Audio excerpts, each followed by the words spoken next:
This week on the BackTable podcast. You need to have staff at your facility that feel like they have ownership, that they care. It becomes their home. Those patient outcomes are their successes as much as they are yours.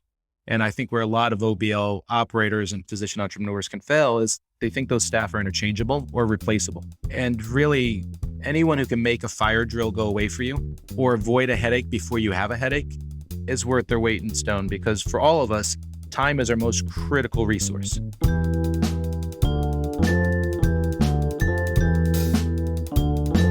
Hello, everyone, and welcome to the BackTable podcast, your source for all things interventional and endovascular. You can find all previous episodes of our podcast on iTunes, Spotify, and on backtable.com. Before we dive into our topic today, just want to say a quick word from our sponsor, RADPAD. RADPAD radiation protection products, developed by physicians for physicians and clinically proven to protect during cine and digital subtraction angiography. Don't bet your health on anything less. Trust RADPAD protection for all your interventions. See radpad.com for more information and contact info@radpad.com to learn more about radiation safety CME credits for you and your team. This is Aaron Fritts as your host this week, and I'm very excited to introduce my special guests, Krishna Mannava from Columbus, Ohio, and Chaz Sanders from Margin. Welcome, guys. Welcome to the show. Thanks, Aaron. Great to be here. Thank you for having us. So I'm going to do some intros. You guys both have unique stories, but real quick, I just want to tell a story about how Krishna and I met, because I'm from Columbus, Ohio, and, Krishna and I connected on LinkedIn, a while back, but Krishna, right before it was Thanksgiving, you just happened to send me a message on LinkedIn about a recent episode. And we were about to board a flight to Columbus. And then we were able to connect in Columbus in person. And you showed me your lab and introduced me to your staff. And I got to meet everybody. And then we got to, have drinks afterwards. And it was just such a great connection to make. And so serendipitous timing wise. And so I just wanted to say, I appreciate you reaching out to me and us getting to know each other. Yeah, that was awesome. It was great meeting your wife, and just happened to be perfect timing. And, you being from Columbus, we have that connection. So I really enjoyed it. Yeah. But tell our audience about, where you've been, where you're at, how long have you been in the outpatient setting? Yeah, for sure. So I grew up in Ohio, Cincinnati, and then I went to med school in Akron at a 6-year combined program, then stayed in Ohio, did my general surgery residency at University Hospitals in Cleveland with Case Western, left to go to New Orleans for my vascular fellowship. So I sort of did the traditional 5, then 2 of vascular. Then I landed in Chicago for an academic job at Loyola University for a couple of years, gained a lot of experience there. Then my wife and I grew up here and wanted to eventually get back here. She's a physician as well, so we both wound up back in the central Ohio area together. I was in an independent community hospital, and it was an opportunity to really build a program. So the first 12 years of my career were in an employed setting, both academic and then in a community setting. But that really, really helped me gain a ton of experience, program building and things like that. But 5 or 6 years into practice, I really got a little bit of exposure into the outpatient world and that side of it. And it always was fascinating. So I had been thinking about the outpatient setting for the last 5 or 6 years, but finally, due to various reasons, I ultimately made the leap about 2 years ago. And of course, I made the leap about a month before the pandemic hit. So that was interesting. So that's sort of where I'm at right now. So for the last 2 years now, I've had an independent outpatient practice and OBL, and I sort of haven't looked back since then. Cool. Yeah. And I forgot we had that New Orleans connection too, because Gopi and I trained down there. Well, great. Thank you for that. Chaz, tell us a little bit about your background in healthcare and kind of lead us up to the point where you started Margin and what inspired it. Great question. I was first exposed to healthcare by my mother. She's a nurse's aide, specifically worked in a career with hospice patients. And so I remember going to nursing homes when my mom was working, was told to kind of sit in the corner and be quiet when we didn't have childcare. But one of the things I noticed about my mother early on is that she cared. She really cared about the patients. And when you're in healthcare and you see the people who are really patient-centric versus those who aren't, it's just an inspiring difference. And so, kind of growing up, I was always good at math and science. My intent was to go to med school. I was pre-med. right after undergrad, I had the opportunity to teach at a school that I went to for high school. I won a scholarship to a boarding school. So I went back and taught science for a couple of years. And then I started turning my sights towards medicine, but I had no money. And so my thought was, let me sell some things to doctors for a year or two, save a few dollars, get a look at healthcare before I jump in. So I went to Johnson & Johnson in the pharmaceutical role. And pretty quickly, I was dissuaded from med school, working with primary care physicians every day in the pharma role.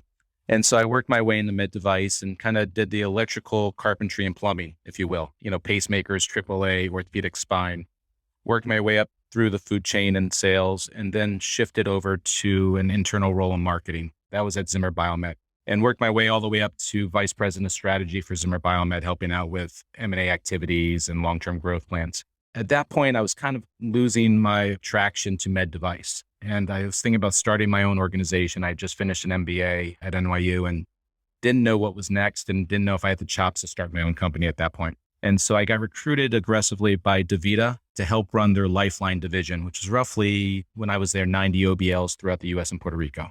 And so a couple of years after working at DaVita's Lifeline division, and DaVita has since divested that division, I kind of thought about my relationship with physicians and my career and my path. And really what I realized is that my entire career, I was on the opposite side of the table as physicians.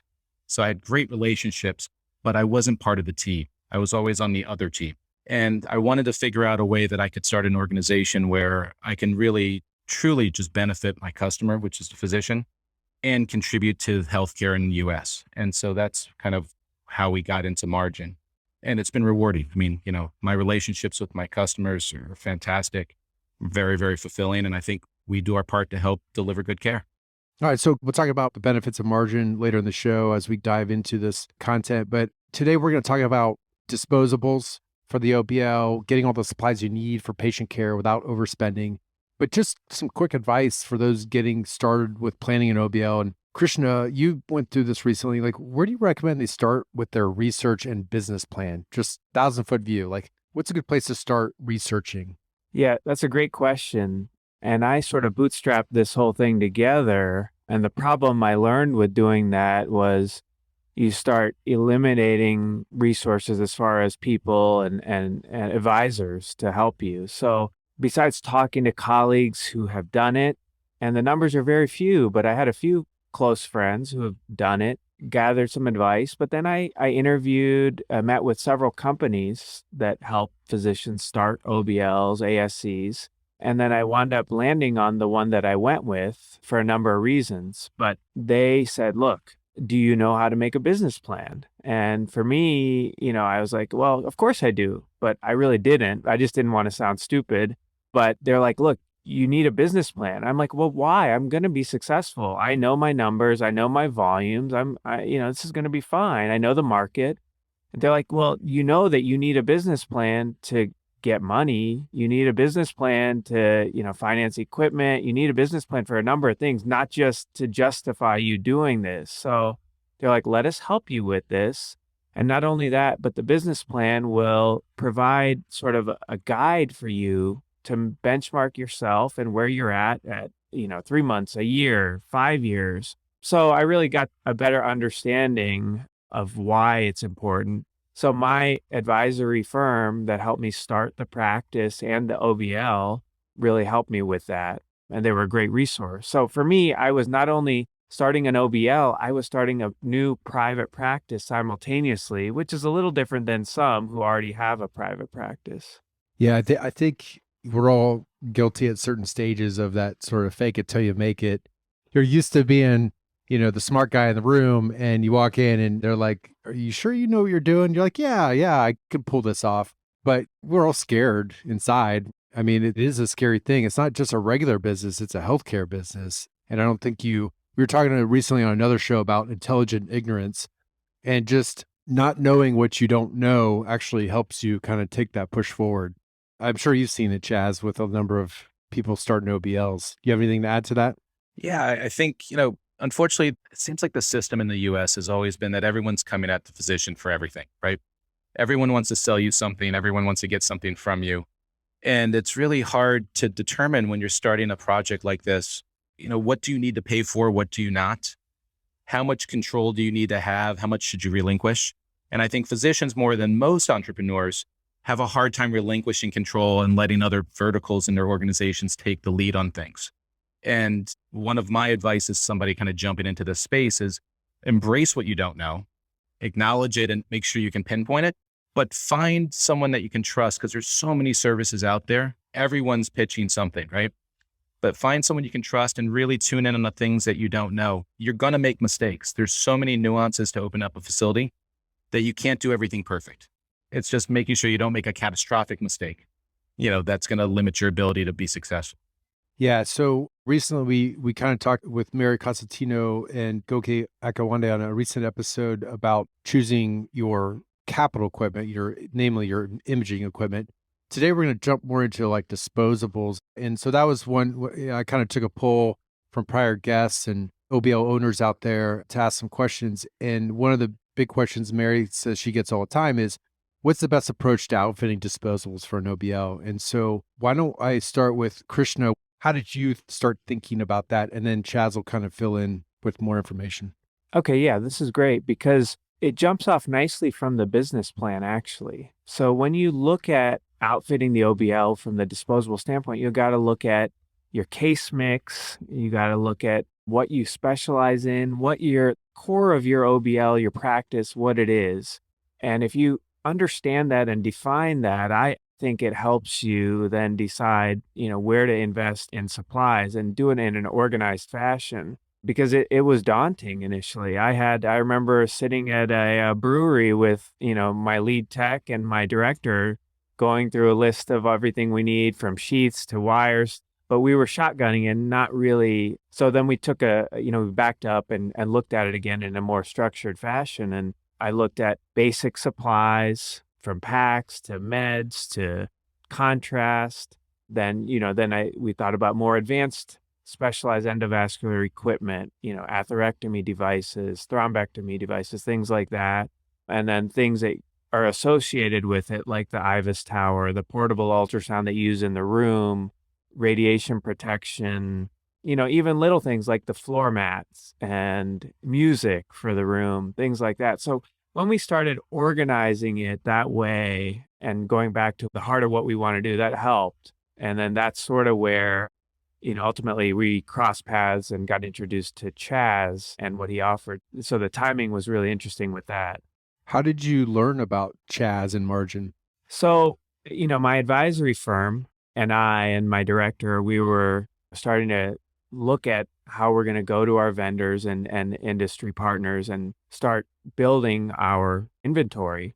And the president of my advisory firm then said, hey, look, I had a really great conversation with this startup company that will help us procure a lot of this stuff. And I think there's a lot of value to it. So would you be interested in having a conversation with them? And I said, yeah, of course. At minimum, I'll gain some information from talking to this guy who turned out to be Chaz. And so that's sort of how we got initially introduced. Cool. And then Chaz, I want you to add to that story, but real quick, I want to ask you, because this is kind of what in my limited experience being in the outpatient setting, when I was opening a new practice, I wasn't quite sure if the people in the hospital that I knew, those relationships were the best people to go to in terms of the sales reps. Are those people good to go to, or is there another avenue people should take when they're first researching this and trying to decide, okay, do I go with Boston Scientific? Do I go with Terumo? Are those people good resources, or does that depend on location? As a general rule, I always try to take a step back and look at everyone's incentives. So how are people incentivized? Sales reps that worked with you aggressively at the hospital, say you were all in with the company at the hospital and you did $500,000 in supplies with them. If you leave the hospital and you go out on your own, they're still getting their same % commission on your sales. So if you did $500,000 with them at the hospital, but now you're going to do the same volume and maybe spend $350,000, that sales rep is now taking a cut and could be 10% of that 150. So just trying to make sure that you have the alignment in terms of what someone's incentive is huge. I think the other part is, and Krishna kind of alluded to this, is I think you need to make a list of what's truly important to you on a clinical level and what isn't. When you open your own lab, you're in a foreign environment. You've got the stress of the bills that are coming in every month that are lingering over your head. And then in addition to that, you've got staff that either you're familiar with or you're completely trying to train from scratch, right? And so there's so many factors that are going to weigh in on your experience in that facility and potentially the outcome for the patient. Choose the products that you need to have that are very, very important to you. And then have the comfort to know that outside of that, most of these products are commodities in the sense that there's very subtle nuances from one device to another. Now, there's tactile differences for the physician, but they're replaceable. And I think you really got to figure out your communication on the front end. If you let a company know that you're all in with them, then your ability to leverage or negotiate against them after that moment becomes much more challenging. So if you have an open mind to explore products, talk to different companies, look at different reps, and then determine what your mix is going to be, that can probably best serve you, because going all in with one company is not always the best strategy. That brings me to an area when we were starting this journey, and ultimately when I decided to partner with Chaz said, look, there are so many uncomfortable things you are going to be facing, with this OBL. You're in a new setting.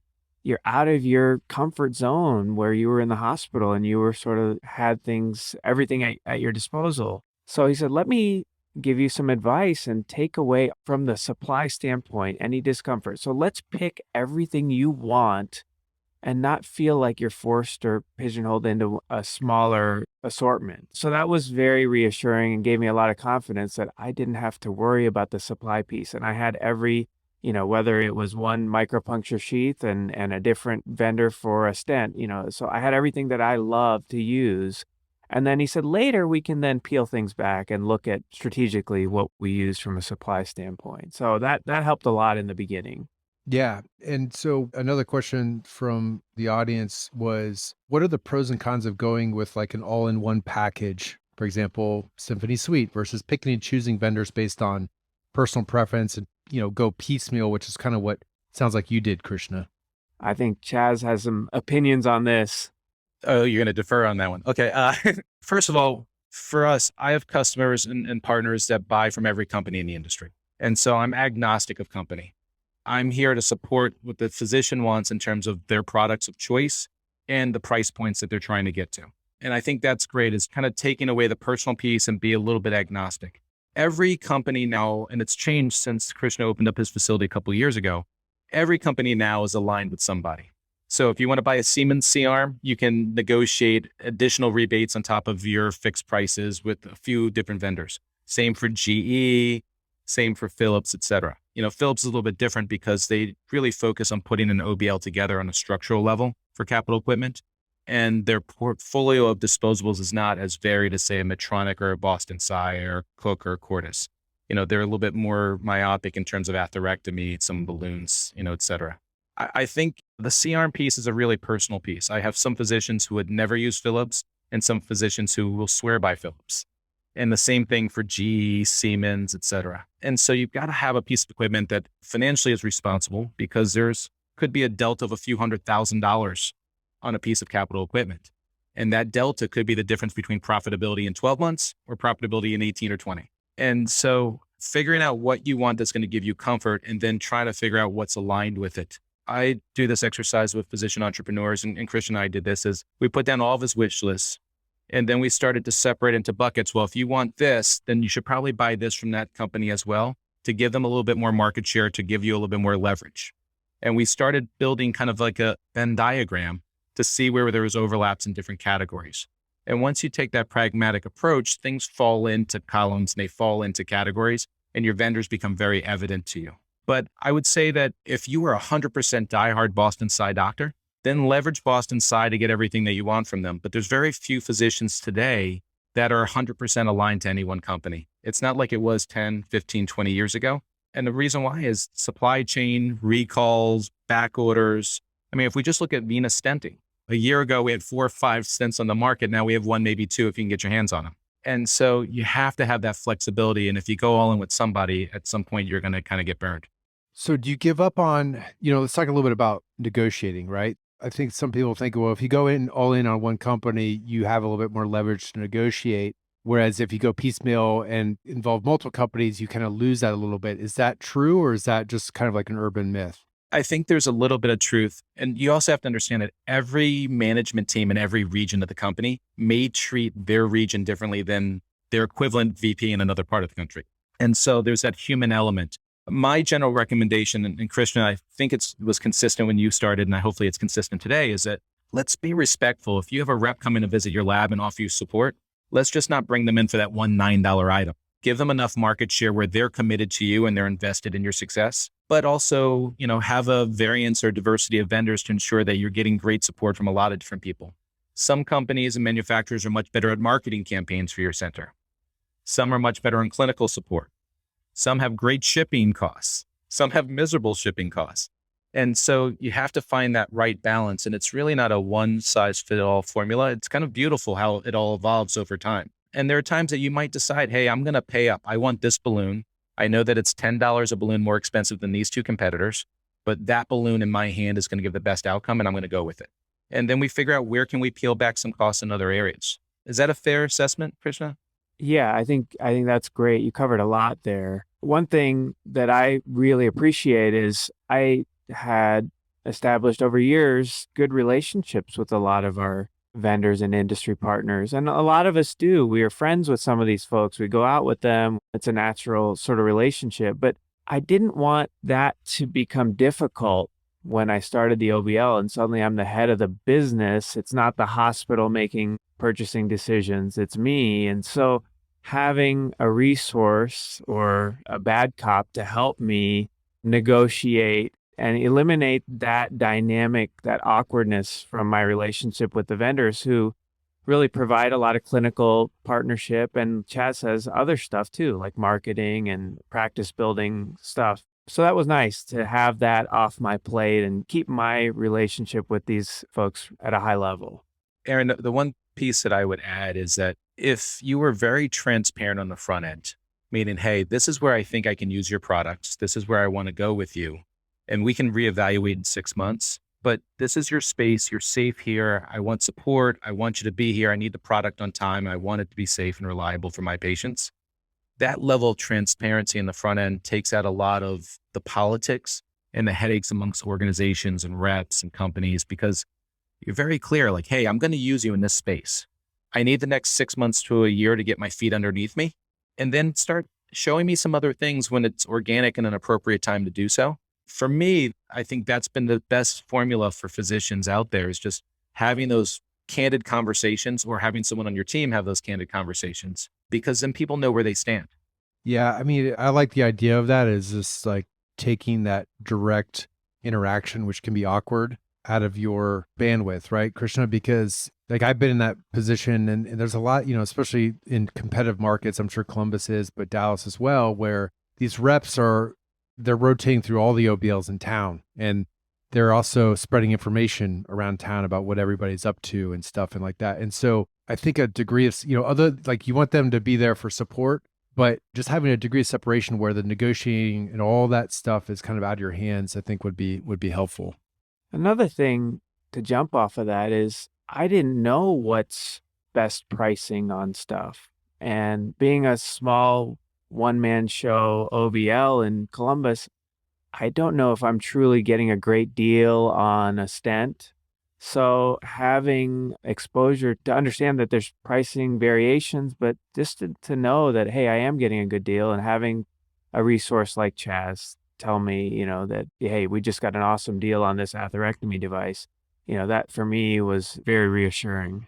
Can we talk real quick about consignment and when that works, how it works, and when it works best for an OBL, maybe in the beginning?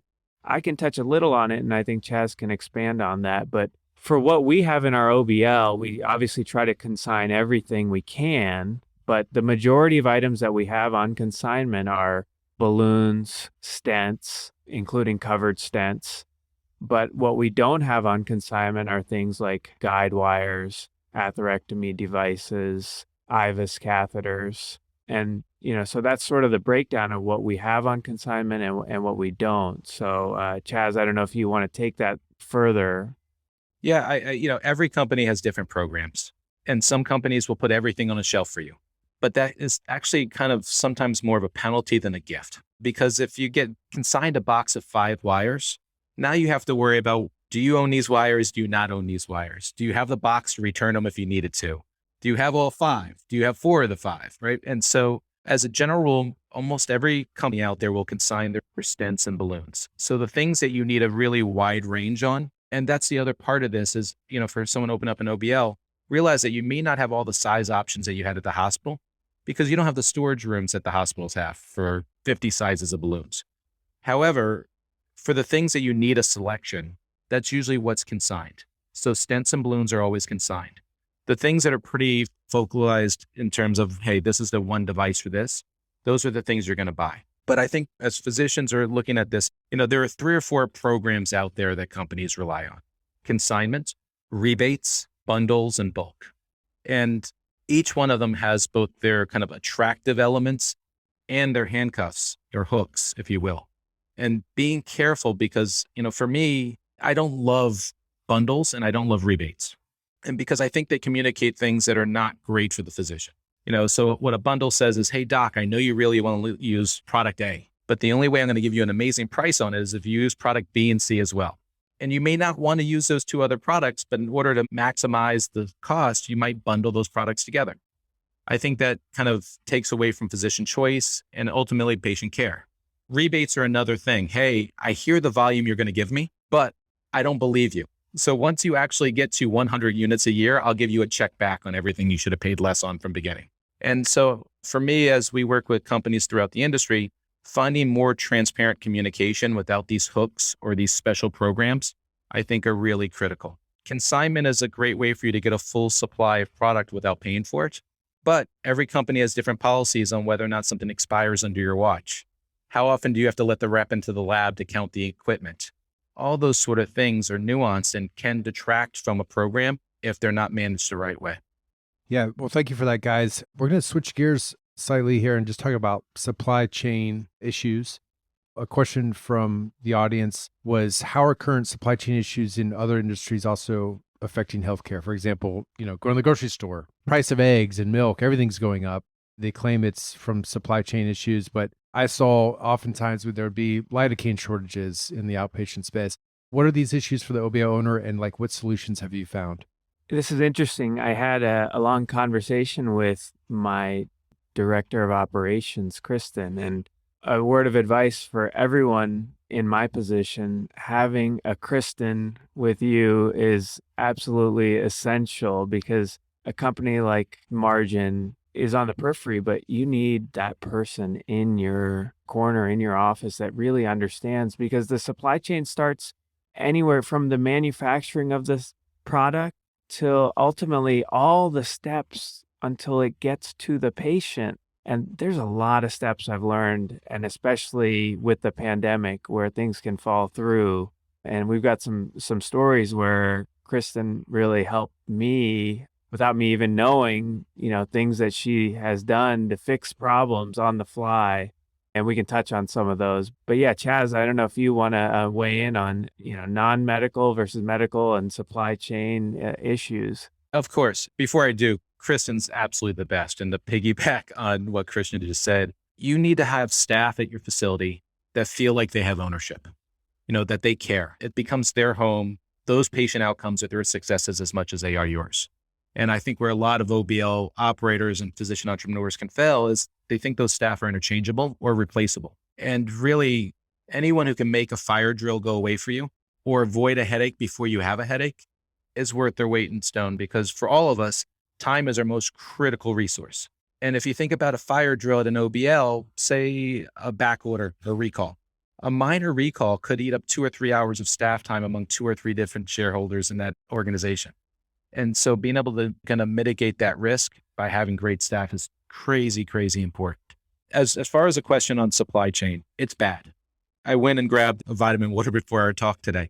And so I ran into CVS to pick one up because it was on the way to the office, and half the shelves are empty. And so if you can't find the things you need at your supermarket, supply chain across the board is bad. In healthcare, it's been really amplified over the last 2 years because of COVID. In fact, there was an article that came out last week that spoke to cloth masks. I mean, everyone saw it. CDC says cloth masks are not great anymore. Guess what sold out within 24 hours? Every N95 mask from every vendor in the industry. And so there's not a lot you can do when things evaporate. At the beginning of COVID, there was an issue with nitrile gloves. And unfortunately, globally, there's only 2 major plants that produce nitrile gloves. And one of them shut down in Asia because of COVID and sickness in their staff. It was a disaster. So the way that you can offset that is don't put all your eggs in one basket.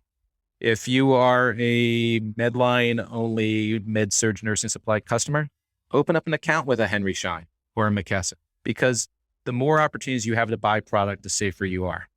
The other thing that I think most OBLs fell victim to is that you're trying to keep everything so lean to maximize profits. But what we often do in that circumstance is we step over $1 to reach a quarter. And what I mean by that is, yeah, you're not going to put 50 extra atherectomy devices on your shelf, right? At $15, $17, $2,000 a piece.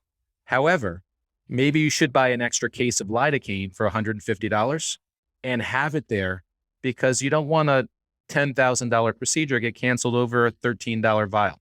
And I think that's where a lot of operators fail. And so, in fact, talking to Kristen a couple of weeks ago, I said, hey, Kristen, these are popping up on my radars going on backorder. Let's buy an extra case of everything and get it on the shelf. Yeah, you might have an extra $1,000 in expenses that month, but it'll balance over or round out over the next 6 months. But you're not going to cancel something or scramble. And if you think about OBLs, early on, Krishna, when we were first getting you open, how many times were staff running to a local pharmacy to get one vial of something? And if that's your x-ray tech or that's your nurse, that could be $50 an hour. You're paying them to run to the local mom and pop pharmacy to get you a vial of something. And so being pragmatic on that sort of level as an entrepreneur is really important for people opening up labs.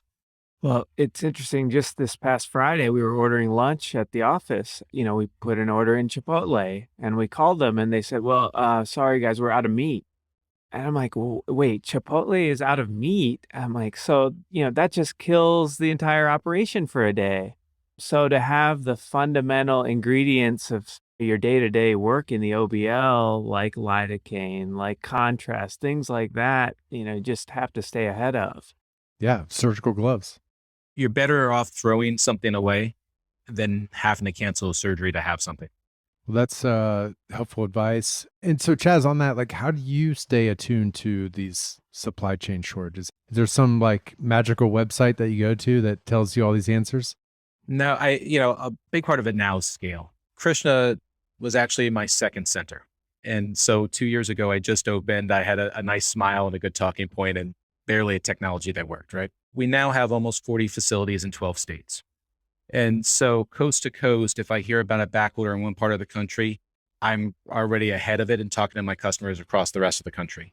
The other part of it now is because of my scale, the executives of some of these companies will call me and say, hey, Chaz, just want you to hear this from us. We're going to go on backorder next week. And so local vice presidents, local reps, people are communicating to me and I'm catching that. What I try to do as a smaller organization is I have a number of kind of smaller entities, mom and pop pharmacies, people who have a warehouse with gloves here. And so I've been able to go into the underbelly of society and find things when they're at catastrophic backorder. Nitrile gloves was an example. I found a local warehouse that had about 25,000 boxes and they were direct shipping to our customers. If lidocaine is on a catastrophic backorder, then I've got a few pharmacies in the country I can call and say, hey, Bob, my customer's going to call you in about 30 minutes. Send them a case of lidocaine you have on the shelf. And so we plan ahead for those days, but it's not an absolute protection. Supply chain is kind of like today's compliance. Everyone used the word compliance to protect themselves or to shield responsibility. Supply chain is becoming that hot topic. But I can tell you with the number of facilities that we serve, supply chain's bad right now. And Chipotle is a great example of that. In fact, I'm drinking vitamin water because there was no G20 at the pharmacy right now. Beggars can't be choosers. Yeah, I mean, anybody that's going grocery shopping can see it right in front of our eyes. So it's not hard to believe.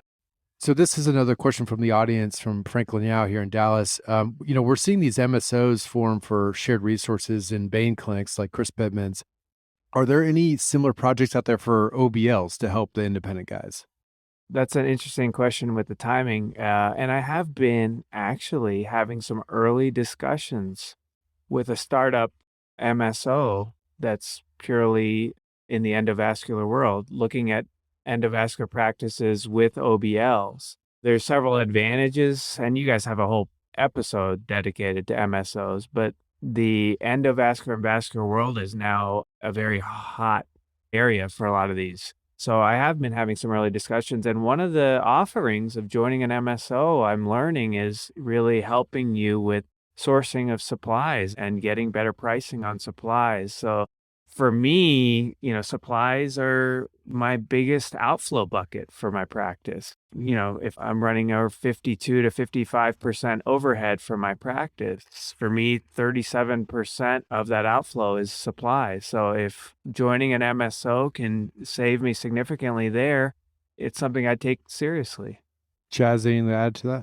Yeah, I would say that there are MSOs, and I think the definition of MSO is a little fuzzy because in itself, it's inherently a little fuzzy. Again, I mentioned that before Margin, I was an executive at Lifeline Vascular, which was a division of DaVita. That's no different than Azura for Fresenius, American Vascular based out of Florida. And those organizations are great, but they come at a cost. And for some, the cost is a perfect fit, and for some, there aren't. The general concept between an MSO is that they're going to come in and do everything, and the physician just focuses on clinical care. Well, a lot of people opening up their own lab don't want that. They want to be physician entrepreneurs. They want to reap the headaches and the rewards of that role. And so I think whenever someone open up an OBL is looking to sign a contract, you really have to consider what are you getting from this and what are you giving up? So your average MSO might take 10%, 11% of all revs. Now, do you need every service that they're offering you? You definitely need billing, coding, collections, but in the open market, that's a 3 to 4% cost. You definitely need somebody, to Krishna's point, for supply chain, but that could be as less than sub 1% of your total revs. And so do you need someone to run HR for you? Do you need somebody to do accreditation on a fixed monthly commitment? And I think for most physicians, those answers are probably no. You can piecemeal the services you need without having to pay for everything that you don't. But for some physicians, they don't have that business acumen. I think Krishna is a different example. He, aside from being a very good human being, he's very pragmatic in his decision-making and his business acumen. Not every physician's that person or has that ability. And so having that self-awareness as an entrepreneur when you're about to invest, and for many of us who open up labs, this is your life savings. You're exposing the security of your family for the future by opening a lab. And having the self-awareness to pinpoint what you're good at and what you're not, and where you need to fill the gaps. Most people across all specialties of life don't have that ability. But that's one of the greatest talents for physician entrepreneurs, to know what you're good at and what you're not. And I think when you surround yourself as a physician and owner of your practice or OBL, ASC, and you surround yourself with people who give you different perspectives and opinions, there's that intangible that you get, the free advice really from, whether it's Chaz, whether it's my advisory firm, whether it's my lawyer, whoever it may be, a lot of your team, it really helps you negotiate a lot of these things like MSO opportunities or other things that just come at you. Yeah, we're coming up on the hour, guys, and I want to talk about one more thing before we wrap things up. I do think that there's a whole nother podcast topic on staffing, and Chaz, you kind of hinted at it earlier in the episode, but I think that is a whole topic on itself that we could have you guys back on to talk about, staffing. But I do want to talk about the elephant in the room, which is, reimbursement cuts and the cuts that everybody's seeing. And, this is obviously affecting everybody's bottom line, but is there anything, Chaz, that you're seeing that can help compensate for that out in the market? Yeah, it's funny. I just submitted an article on this topic actually yesterday, so it may be out there soon. But when I look at it, we're in the midst of chaos right now. Chaos with the pandemic, both professionally and personally, chaos with supply chain, chaos coming at us from the approved rate cuts that are on a hold right now till March. Usually most organizations can't address chaos because they're very vertical. You've got one decision maker that everyone has to go through. And it could be 3 or 4 levels to get to that decision maker. So for me, I think taking your organization from a very vertical organization to a horizontal where you have good staff members, you have staff members that you can trust and you can give the autonomy to make decisions to. That allows you to leverage and pivot much, much more readily than organizations that are very vertical. For me, with the looming rate cuts, I think there's a few things to do. You need to reassess your products that you're using and determine if there's a need to shift or pivot, because most centers that we come across, and I'm probably 40, 45% new constructions, 50, 60% existing centers in my network. Almost every center that we meet has a huge opportunity for cost savings, anywhere from 15 to 20% of their total spend. When you look at globally, everything that's bought from a syringe to a mask to whatever. So looking at your product mix, there's definitely ability to save some costs there without compromising clinical care. And then I think you need to look at your procedure mix. There are procedures that most of these centers are focused on deep vein, or they're focused on arterial work or dialysis access, but they're not looking at uterine fibroids or PAEs. And there are a lot of procedures out there that you can train to do or bring someone in to cover for you to expand the usage at your facility that have very good reimbursements that are critically needed in your community and have a low cost of supplies needed to perform the procedure. And so even though you love doing case A, you may have to look at your procedure mix to see if there's other procedures that make sense. The other thing, and this is a tricky one and it's so nuanced, is what sort of facility are you running? Are you running an OBL? Should you be in an ASC? Should you have a hybrid? What are the implications of a hybrid? And that you're going to need help with. You're going to need to have really the right legal minds that can coach you in your community, because some states are CON states, so you need a certificate of need. Other states may not be CON states, but they have such a huge hospital lobbying power that you're not going to get approved or credited anyhow. So looking at the facility you run, coupled with the procedures that you're doing, is important. And then 3, look at your capacity. Most facilities are not at full capacity. And so if you have extra time, are there extra cases you can bring in? Should you sublet your facility to somebody and move cases to 4 days a week so someone could rent your facility on a 5th? Do you bring in another physician to cover cases that you're not equipped to do? I think there's a lot of nuances that can be done by a physician entrepreneur to ensure that they are well prepared for these rate cuts. And at the optics of them, they're almost catastrophic. I faced this at DaVita in 2017 when we had a 34% reduction in dialysis access cases in the OBL. And we had to close centers. And many centers that closed didn't have the capacity or desire to change what they were doing. And so just like in our personal lives, we all have to evolve and swallow things that we might not want to do. There are times that you're going to have to make that decision for your business as well. We're these cuts, wherever they settle at 10 to 15%, are still hugely impactful on us. And if we look at cost savings that we can do immediately, opportunities we have, it starts from simple things like your front desk person and reception. Are they getting the most up-to-date and accurate insurance information? Are we getting pre-cert done on every single patient? Our goal in our practice is to have 100% pre-cert done on every patient. Accurate coding, charge capture. Nearly half of cardiovascular reports when you audit them have coding errors. Managing your denials. If only 1% of denials are actually appealed in most practices out there, but when you actually appeal them, more than half, more than 50%, you have successful reversal in payment. So there's cost-saving opportunities there that we can look at, low-hanging fruit within our own practices.